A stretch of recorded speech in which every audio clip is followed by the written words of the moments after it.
प्रिय चिट्ठी, हम यहाँ पर कुशल पूर्वक हैं और ईश्वर से प्रार्थना करते हैं कि आप भी वहाँ पर कुशल पूर्वक होंगी। हालांकि हम यह भली भांति जानते हैं कि तुम अब कुशल नहीं हो। वक्त के थपेरों ने तुम्हें गुमनामी के ऐसे अंधेरे में डाल दिया है जहाँ कोई तुम्हें पहचानता भी नहीं है। हम तुम्हें बचा नहीं पाए, भूल गए, तुम खो गई। तकरीबन इतिहास बनने को है। हम तो क्या, अब कोई भी तुम्हें याद नहीं करता।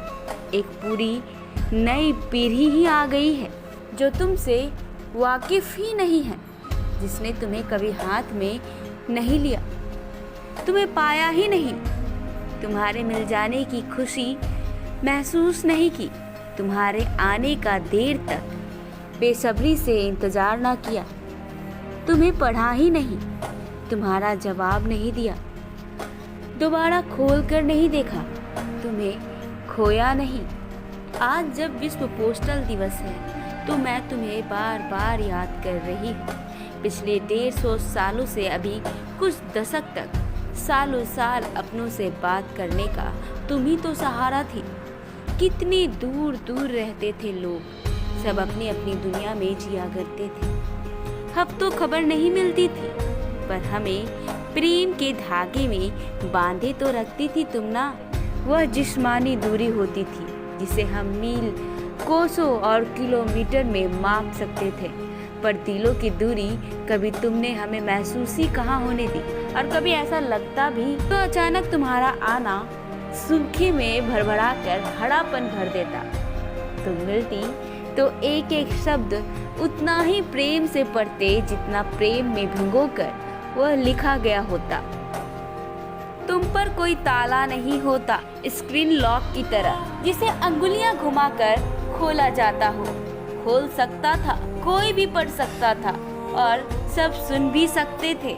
एक बार से मन नहीं भरता, दोबारा पढ़ते और खोजते अपनी अपनी बात। किस किस के लिए प्यार लिखा और कोई छूट तो नहीं गया। एक चिट्ठी केवल एक के लिए नहीं होती, सबके लिए होती। अब भले ही हमारा लिखा फट से दुनिया के एक कोने से दूसरे कोने तक बिना देर किए पहुंच जाया करता हो, भले ही हम एक दूसरे की आवाज़ सुन लिया करते हैं और देख लिया करते हो सकले, पर सच कहूँ, खोई हुई चिट्ठी तुम्हें पढ़ते हुए जो अपने प्रियजन की आवाज़ सुनने, गुनगुने और लिखने वालों को तुम्हारे जरिए कल्पना में देखने का जो आनंद था, वो इस फटाफट संवाद में नहीं मिल पाता। जो जीवन के 9 रसों को तुम अपने में भर कर लाती थी, वह हमें खोजने से भी नहीं मिलता। जीवन के विविध रूपों में भी तुमने हमेशा प्रेम को जो तरजीह दी है, उसे बढ़ाया और फैलाया। वो कोई हजारों रुपए की चलती फिरती स्मार्ट मशीनें भी कहाँ कर पाती है। अब सभी को जल्दीबाजी है और अपने अपने मतलब का संवाद तौल कर देखिएगा। इस जल्दीबाजी में अब प्रेम का हिस्सा कितना कम है। इस स्मार्ट कम्युनिकेशन में एक दूसरे को दिखाने की होड़ है। एक अजीब सी दुनिया है जहाँ पर हर कोई इतने पास है कि उससे आप सोचने के अगले कुछ सेकंड बाद संपर्क साध सकते हैं, लेकिन मन की दूरियां तो पहले से ही ज़्यादा बढ़ी हुई है। उनमें वो मिठास नहीं है जो तुम अपने ज़माने में पैदा कर दिया करती थी। रिश्तों को या तो उलझने ही नहीं देती थी, या ऐसी कोई स्थिति होती भी तो तुम अपने जादू से तुम सुलझा भी दिया करती थी। अब बेचैनियों में ऐसी कवायदें कहाँ होती है।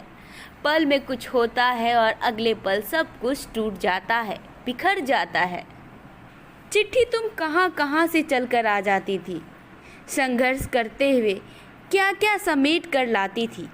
अब सब कुछ आसान हो गया है, लेकिन फिर भी जाने क्यों तुम्हारी कमी खलती है। यह तुम्हारे कमज़ोर हो जाने की निशानी है, या हम सब कमज़ोर हो गए हैं, पता नहीं। लेकिन कुछ न कुछ टूटा और छूटा ज़रूर है। आहिस्ता आहिस्ता दरक रहा है। सब नया है, घर छोटे होते जा रहे हैं। दिलों की तरह पुराने के लिए जगह नहीं है। ज़्यादा दिन तो नहीं बीते कितना संभाल कर रखते थे तुम्हें सालों तक। किसी कोने में खुट्टी के ऊपर किसी तार से छेद कर तुम्हारा सीना एक के ऊपर एक जमा होती जाती थी, किसी गुलदस्ते की तरह बिखरी हुई और सालों तक टंगी रहती थी धूल की परतों के बीच। किसी दिवाली पर झाड़ने पोंछने के लिए उतारा तुम्हें और रिश्तों में जैसे फिर एक ताजगी भर उठती।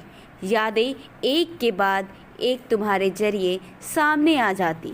अब तो सब कुछ किस तेज़ी से गुजरता है, वक्त नहीं है कुछ भी दोहराने का। वक्त हो भी जाए पर तुम तो नहीं हो ना।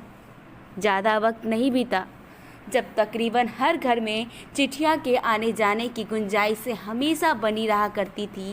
पहले मुझे लगता था कि रेलगाड़ियों ने हिंदुस्तान को एक करके रखा है, रेल देश के हर कोने में धड़कती है। पर जब मैंने चिट्ठियाँ के बारे में सोचा तो लगा कि उसका दायरा तो और भी बड़ा है। वह कवि की कल्पनाओं की तरह कठिनतम बिंदु तक भी संघर्ष करके पहुँचती है। उसका दायरा कितना बड़ा है कि हर आदमी कम से कम यह उम्मीद रख सकता है कि उस तक कोई चिट्ठी आ भी सकती है। लेकिन अब चिट्ठियाँ कहाँ आया करती है। टुकड़ों टुकड़ों में टूटकर चिट्ठी टुकड़ा टुकड़ा संदेश बन रही है।